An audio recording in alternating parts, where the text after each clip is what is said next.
More and more Canadians are abandoning traditional TV as the number of so-called cord cutters soars. That story kicks off the roundup.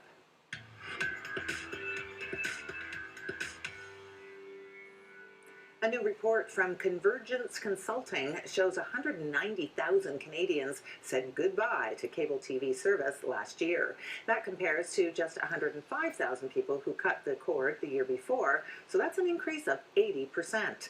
The study's authors think that trend will be the new normal, that even more people will detach in 2016.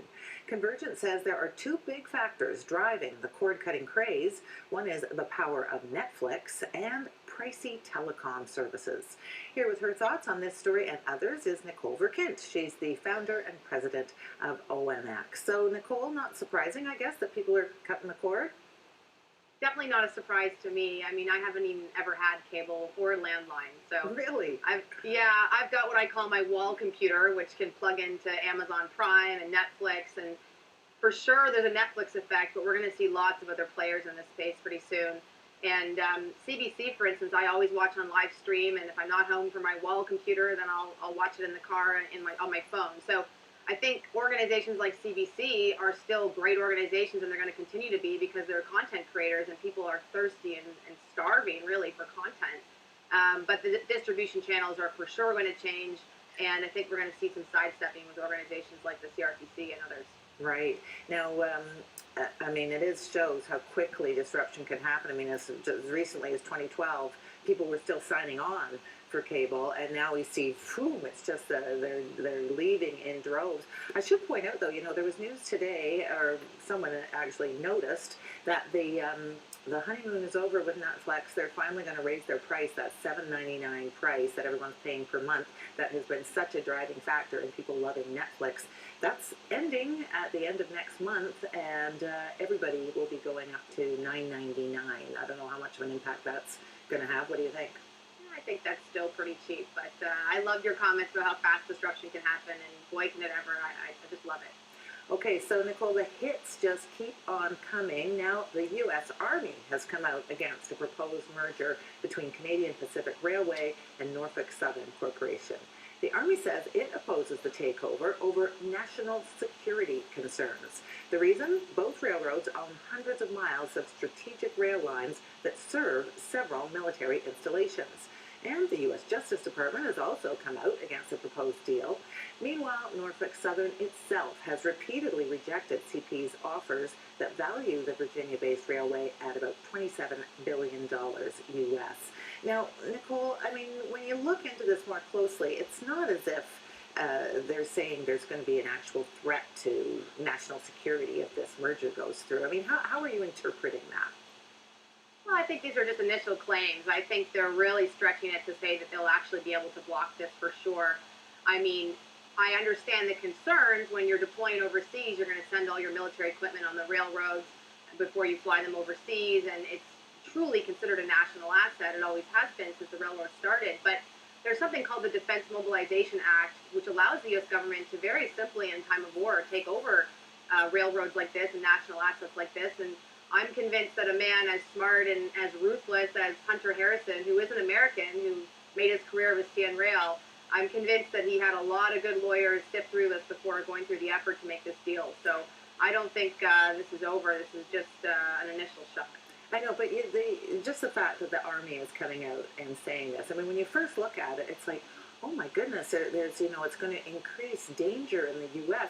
I mean, and they would say, yes, that is true, but the issue really is that what they're fearing, this is my interpretation of the information I've seen so far, is that, mergers typically mean rationalization, they mean synergy, they mean consolidation, they mean cutting services, right? Two companies are coming together, they cut out everything that maybe was duplicated, and it means there could be less service to these military installations. So, I mean, that's my read on this. When they say this is a threat to, our security, it's really more about getting those supplies. But, I mean, what comes to mind when you say it will adversely affect national defense is not just, oh, there might be a few fewer trains. Do you think I got that right?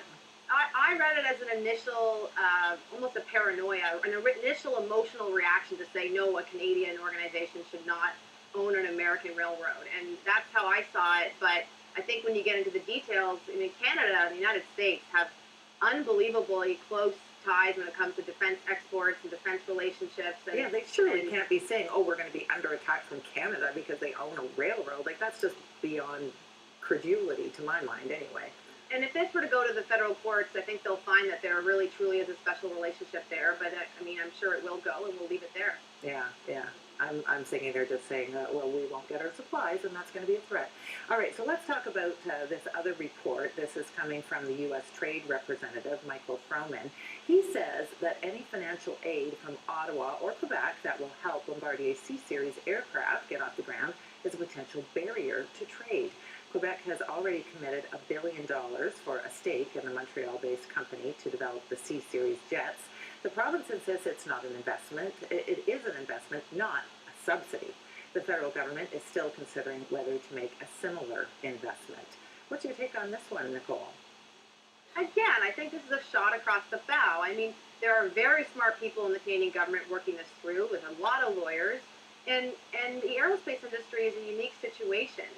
I mean, we've seen Brazil and Canada go to the WTO between Embraer and Bombardier already, and we've seen similar things between Boeing and Airbus, France, the United States, and some have won some different rounds, but it's really a unique situation where you have to say, what is a subsidy, right? So if Boeing is receiving tax incentives in one state over another, and they're moving states across the United States, or the U.S. military is awarding defense contracts to a French company because they're French, is that a subsidy? So this is a bit of a precarious situation, and I again think this is a shot across the bow, and it'll have to go to the WTO. And if I mean, but it's too early to say because there's no deal in place with Bombardier and the federal government yet.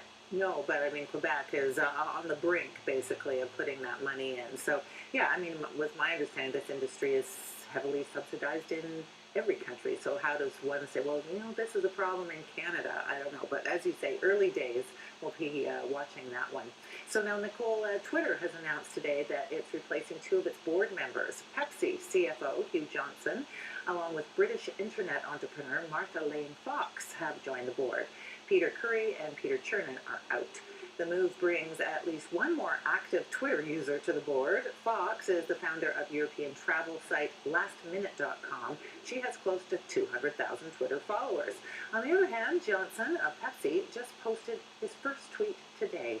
In the past, critics have pointed to the lack of active Twitter users on the social media company's board. So this was a bit funny today. Of course, Nicole, people were making fun of Johnson having just signed up for Twitter and so forth. And of course, the tech entrepreneur was pretty savvy with her tweet. What did you think? Yeah, okay, so let's start with Fox then. That was a fantastic decision. She's been a huge proponent for women in technology and diversifying boards, and so I think she was an incredible board placement and a strong decision. When you go to Hugh, my initial instinct was, well, you need diversity on a board, and he's the CFO of Pepsi, a very profitable company, and so maybe he can teach a startup like Twitter. I mean, I'll still call them a startup. They aren't making any money, so I thought he'll be a great addition to the board, but instinctively, when I read his tweet, I mean, he didn't even hashtag properly. So he clearly he has not drank the Kool-Aid. I mean, I first wondered, does he drink Pepsi? And my concern is that a similar situation might happen as it happened with Scully and Apple. And you bring somebody from an outside universe onto a board that is truly going for moonshots and truly innovating. Do they get the strategy? Are they going to support the strategy? Are they going to support investments into crazy places where the company could grow? And that is my concern with him. Yeah, well, we'll be watching that one too. The Twitter had no new users in the last quarter, so they need some help, that's for sure. Thanks, We got Nicole. one new one today. Yes, all right. Thanks so much.